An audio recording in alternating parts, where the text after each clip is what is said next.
Recall pi is defined as the ratio of circumference. तो pi है क्या? Ratio of circumference, जिसको सी मानना है, और इट्स डायमीटर, जिसको डी मानना है। अर्थात इसको हम ऐसे भी लिख सकते हैं C/D। अब हमें पता है कि एक्चुअली में पाई होता क्या है? इरेशनल। पाई जो है वो एक्चुअली में कौन सा नंबर है? तो इरेशनल नंबर है, बहुत पहले से पढ़ते चले आ रहे हैं हम, और ये 100% कन्फर्म भी है कि पाई जो है वो इरेशनल नंबर है। पर ये कह रहा है कि this seems to contradict that fact pi is irrational number, how will you resolve. कहने का मतलब ये हो गया कि इसको देख करके क्या लग रहा है कि पाई जो है वो P/Q के फॉर्म में है। पाई एक्चुअली में क्या होता है? तो इरेशनल नंबर होता है। और इसको देख करके, इस डेफिनीशन के अकॉर्डिंग जो हमने बनाया है ये पाई, ठीक है ना, इसको कैसे लिख सकते हो आप? तो सरकमफेरेंस होता है 2πr, सर्कल का जो सरकमफेरेंस होता है वो कितना होता है? 2πr। पाई 2r को कर दो एक साथ, 2r ही क्या होता है? डायमीटर होता है। तो हम पाई को कैसे लिख सकते हैं? C/D। वही लिखा है, वही डेफिनीशन उसने बताई है। तो ये कह रहा है कि पाई ऐसे देखने में क्या लग रहा है? रेशनल नंबर लग रहा है। कैसे?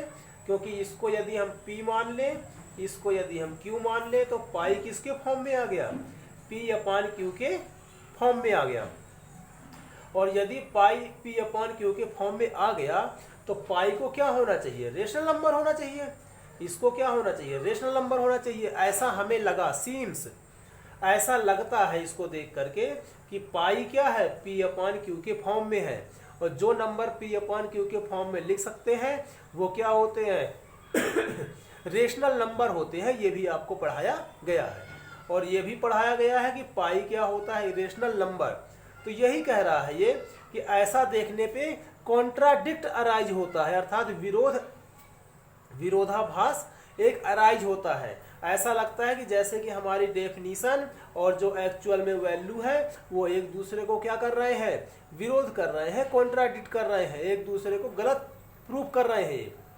तो उसने बोला कि इस समस्या को कैसे रिजॉल्व करोगे? तुम कैसे बताओगे कि पाई क्या है? इरेशनल नंबर ही है। देखने में भले ही वो कैसा लग रहा हो? रेशनल नंबर लग रहा हो। तो कैसे रिजॉल्व करेंगे? तो उसके लिए ये है कि जब हम किसी चीज को नापते हैं, किसी चीज को मेजर करते हैं, तो सी को मेजर कैसे किया होगा? ऐसे करके, भाई इस लेंथ को मान के चलो ऐसे काटा, इसे फैलाया, फिर इस चीज को हमने क्या किया होगा? किसी स्केल से मेजर किया होगा। तो किसी स्केल से मेजर करते हैं हम, तो एक्चुअल में हम रियल रेशनल नंबर नहीं मिलता है हमें। जैसे हमने इसको मेजर किया, ये आ गया, मान के चलिए हमारा 10.6, मान लेते हैं कि इसकी वैल्यू कितनी आई? 10.6 सेंटीमीटर आई। इसको हमने स्केल से मेजर किया, तो क्या ये एक्चुअल में 10.6 सेंटीमीटर है? नहीं है। क्यों? क्योंकि हम जो ये आंसर लिखते हैं वो अप्रोक्स में रेशनल नंबर लिखते हैं। किस में लिखते हैं? अप्रोक्स में। भाई ये क्या है? रेशनल नंबर है। 10.6 क्या है आपका? रेशनल नंबर है।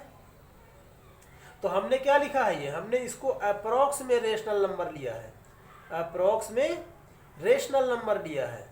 रियल में ये रेशनल नहीं है, ये क्या है? इरेशनल। कैसे है इरेशनल? इस बात को समझ लीजिए।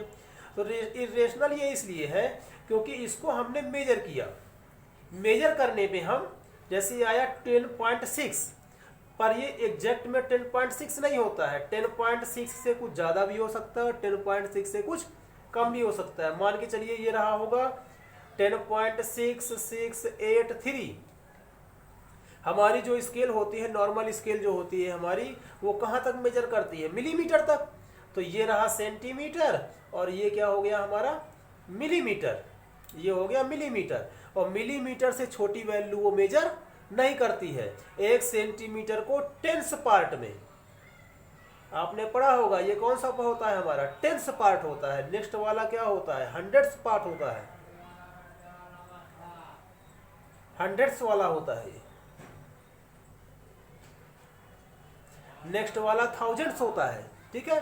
तो जो हमारी स्केल मेजर करती है, ये नॉर्मल स्केल होती है हमारी क्लासेस में, तो ये पार्ट करती है 1 सेंटीमीटर को 10th पार्ट में डिवाइड करके। मान के चलिए इसका एग्जैक्ट आंसर कितना है, 100 पार्ट में, या फिर 1000 वाले में, या फिर मान के चलिए 10,000 वाले में। ठीक है, तो हम अप्रोक्स में लिख देते हैं कि इसका जो लेंथ है वो कितनी है, 10.6 है, अप्रोक्स में लिख देते हैं। तो अप्रोक्स रेशनल नंबर क्या कहलाता है, इरेशनल नंबर। ठीक है, तो सी क्या हुआ यहाँ पे, इरेशनल हुआ। उसी तरह से डी भी क्या है, मेजरमेंट ही कर रहे हैं, उसका भी हम एग्जैक्ट आंसर नहीं लाए होंगे। उसका भी आंसर कैसे आया होगा, कुछ इस तरह से आया होगा, जिसको हमने अप्रोक्स में क्या लिख लिया होगा, कुछ ना कुछ लिख लिया होगा, अप्रोक्स में लिख लिया होगा। और अप्रोक्स का लिखा हुआ रेशनल नंबर क्या होता है, इरेशनल नंबर होता है, अर्थात डी भी क्या है, इरेशनल। और इरेशनल से इरेशनल को डिवाइड करेंगे तो पाई क्या हो जाएगा, इरेशनल से रेशनल को डिवाइड करेंगे तो वैल्यू कितनी आएगी, इरेशनल, अर्थात पाई भी क्या हो जाएगा, इरेशनल। तो ये देखने में लग रहा है कि रेशनल है, बट एक्चुअली में क्या है, इरेशनल है। तो इस तरह से हम इस समस्या को रिजॉल्व कर सकते हैं। तो उसके बाद आप अपना स्टेटमेंट लिख सकते हो, क्या लिख सकते हो कि एक्चुअली